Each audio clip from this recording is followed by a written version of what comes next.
Hello chess friends and welcome to Jozarov chess channel and welcome to another great game from the European Team Chess Championship in 2021. We're following now again Alireza Firouzja. What is Alireza doing? Because in my opinion Alireza's progress is one of the most important things now that is happening in the chess world these days, because Alireza played so far really great chess, and recently he became the third best rated player in the chess world when it comes to classical time format chess. He played an outstanding Grand Swiss tournament. He won the super event, and now in this European Team Chess Championship he's playing for his French national team. On the first board has almost a perfect score, because on the first board Alireza had 4.5 points out of possible 5 points. His rating performance was 3014, which is really wild, and today he had even opportunity to get more rating points because the French national team today played against the Greece national team, and it was, I think, again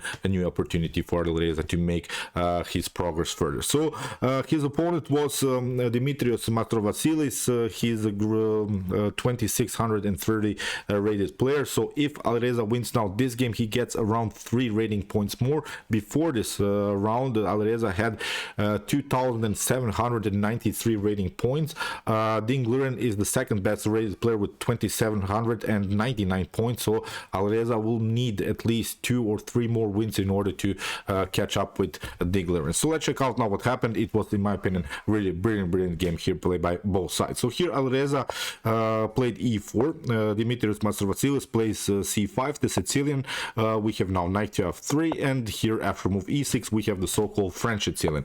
Here after move d4, c takes d4, knight to d4, knight to c6. Everything is pretty much main line, and now after move knight to c3 we have reached now the so-called Taimano variation with the move queen to c7.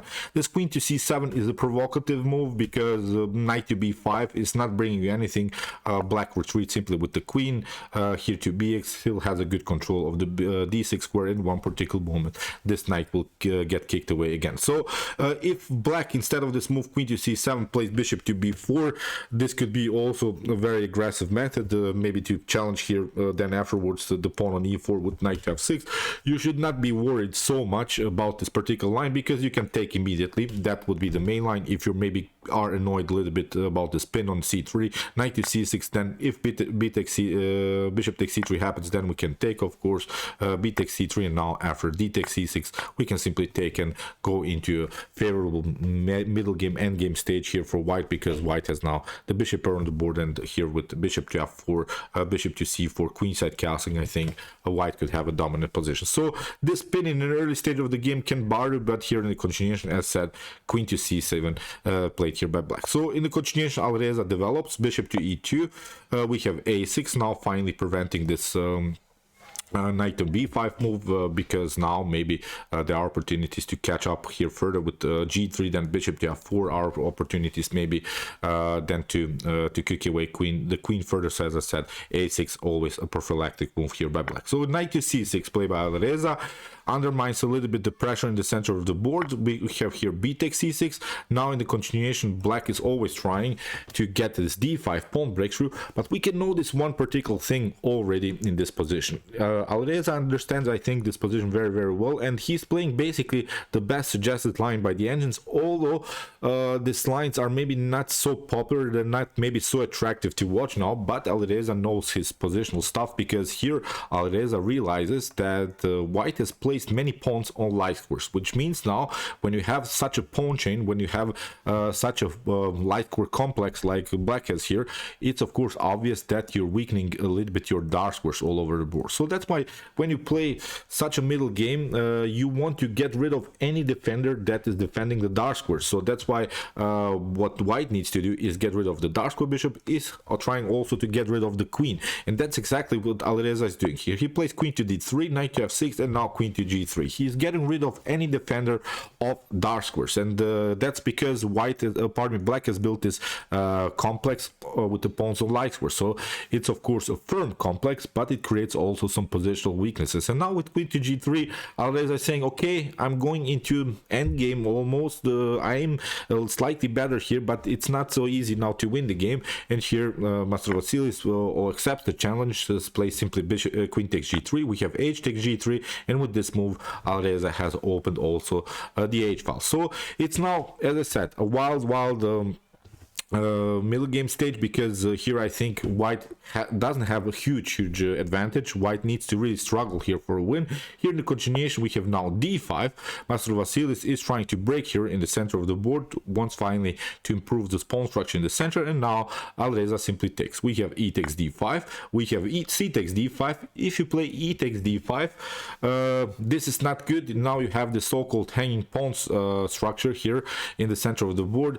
These pawns are mobile, but they are not so great. They can be maybe improved here to c5, d4, c4 could happen. But actually what white needs to do is again protect the dark squares with the move knight to a4. As we said, we're simply attacking further the dark squares. Knight to a4. Here if even black plays the move c5, it's not so good, because knight to b6 happens, we get the fork, we get rid of the bishop, and again we're continuing the game with the bishop here, which is again I think a much better position than for white. So that's why black maybe instead of this move c5 could play bishop to f5 in order to prevent this fork on b6, and maybe play a counter attack here on c2. But again, in my opinion, this is not so good, because what again white needs to do is simply attack the dark squares with the move bishop to f4, maybe even sacrifice the pawn. But now with knight to b6, you see the rook cannot be maneuvered here to b8 because the bishop is controlling that square. And now after something like, I don't know, rook to a7, we can simply attack rook to c1, and this rook will come into the game. Even if we get one check, not a problem, we can simply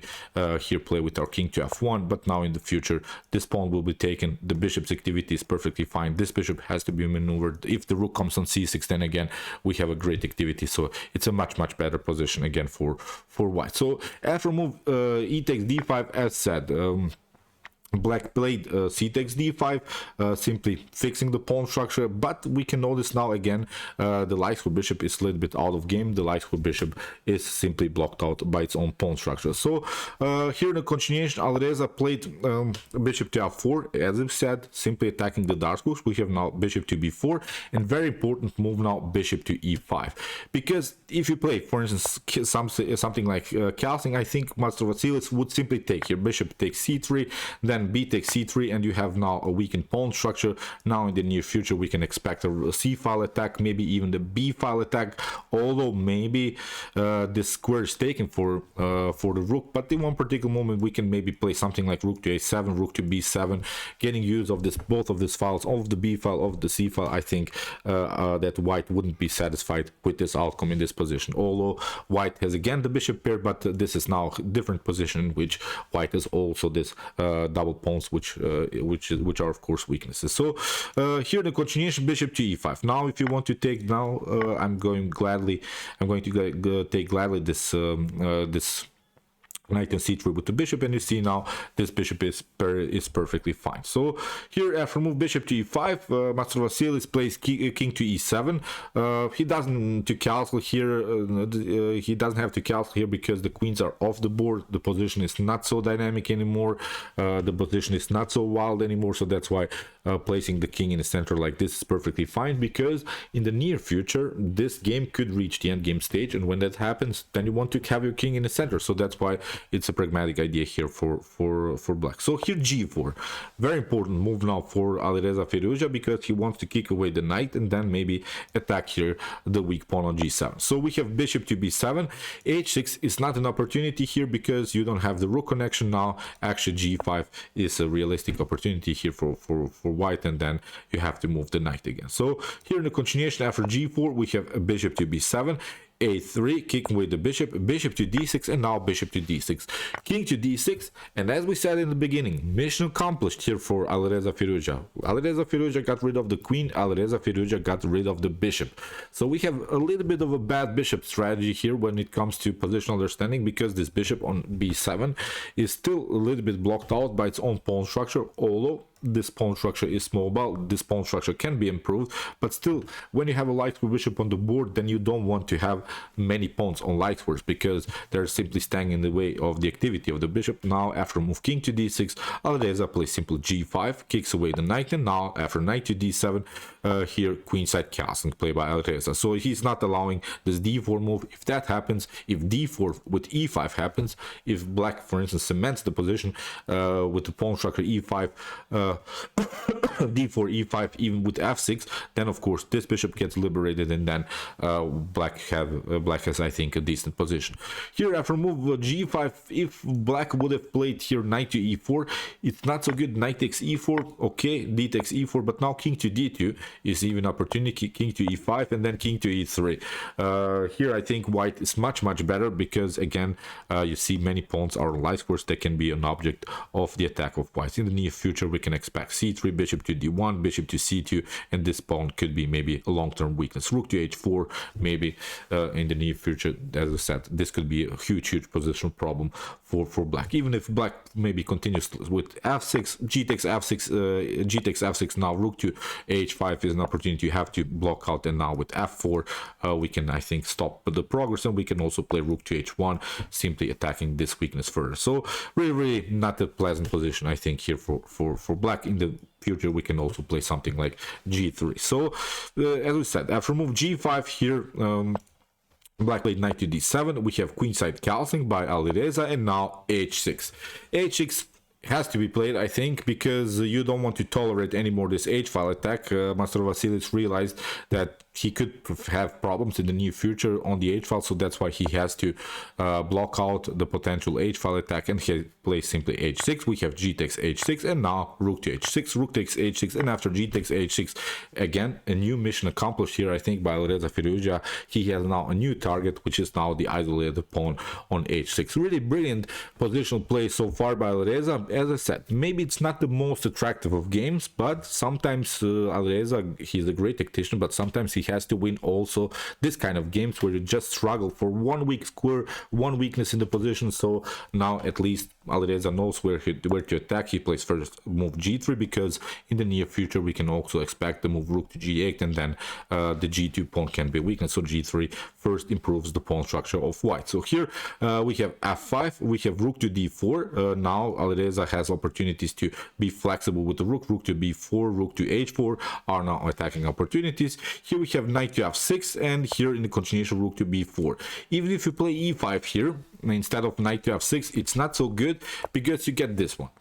Rook to b4 forces basically the king to retreat here to c7, and the problem is now you cannot improve your bishop's activity like this, because then you get rook to h4. Again, the pawn is hanging, and you have to protect now the position with the rook, but now this pawn is hanging. So you see how important it was for Alireza to have this rook flexible on the fourth rank. So it's again so far a slightly better continuation, of course, for white. So after move rook to d4, knight to f6, as we said, and now rook to b4 forces basically the king to retreat, because as we said, bishop to c6 is not so good. Then you get simply here rook to h4. So here that's why king to c7, rook to h4, rook to h8, and now f3.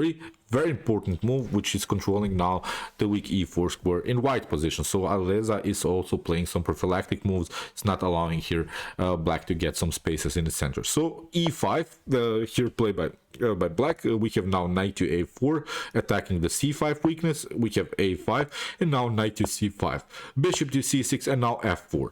Very important move now to break the pawn chain, because black is really here dominant pawn chain in the center, and the best way to break the pawn chain is to break the pawn chain in the center of the pawn chain. So that's why f4 normal move. f4 e4, we have now knight to b3. As we said, Alireza is trying to control the dark squares. So through the whole game Alireza is trying just to control the dark squares. That was the most important positional understanding here of this huge top grandmaster Alireza. So knight to b3, we have king to b6, knight to d4, we have bishop to d7, and now bishop to h5.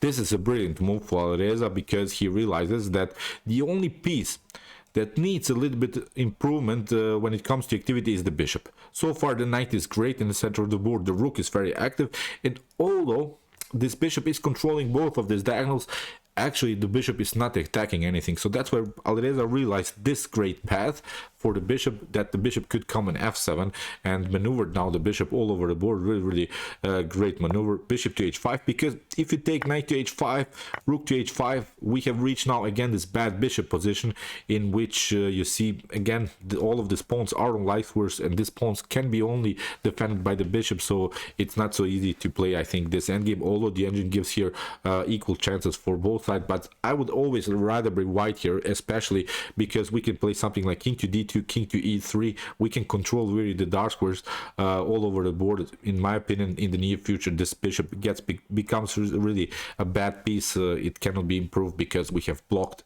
every potential pawn move, so the pawns cannot be maneuvered here. So that's why, in my opinion, this would be, I think, a much better continuation for white when it comes to human chess. As I said, the engine gives here 0.0 chances, but I would love to play here more, I think, the position from white's perspective. So after move bishop to h5, here rook to g8, bishop to f7, attacking the rook, and now rook to g7. If you take, of course, here the pawn, then we can also take out this one, and you have some problems here on the 6th rank. So that's why here black tried rook to g7, Alireza played bishop to e6. We have bishop takes e6, but now again this beautiful idea, rook to h6. You see now both of these pieces are on the 6th ranks. You see how Alireza found really some brilliant endgame techniques here. We have here bishop to d7, rook to f6 check, king to c5, and basically the game has reached again a bad bishop endgame here for black. Again, black's bishop is simply blocked out by its own pawns, but now Alireza plays, I think, with the best move, knight to b3, and now the game becomes real wild. The endgames are so hard to play sometimes, because here in the continuation, if you try maybe something like c3 to protect your knight, I would play, I think, this move c3 for sure. It would be the first move that I would thought of, but actually the move c3 would be a huge mistake, because now rook to g3 can happen, and even if you try here rook to f7, then with king to d6 we can control this position very easily. In the near future, you see also the f4 pawn becomes a huge problem. So that's why here with the move knight to b3, you're keeping your opponent more occupied. Here in the continuation, knight to c4, and now knight to a5. Maybe now here a slightly better continuation was to play the move here knight to here king to d2, because if you play here rook to g3, now it's not possible anymore. So this would be actually a better continuation here for Alireza.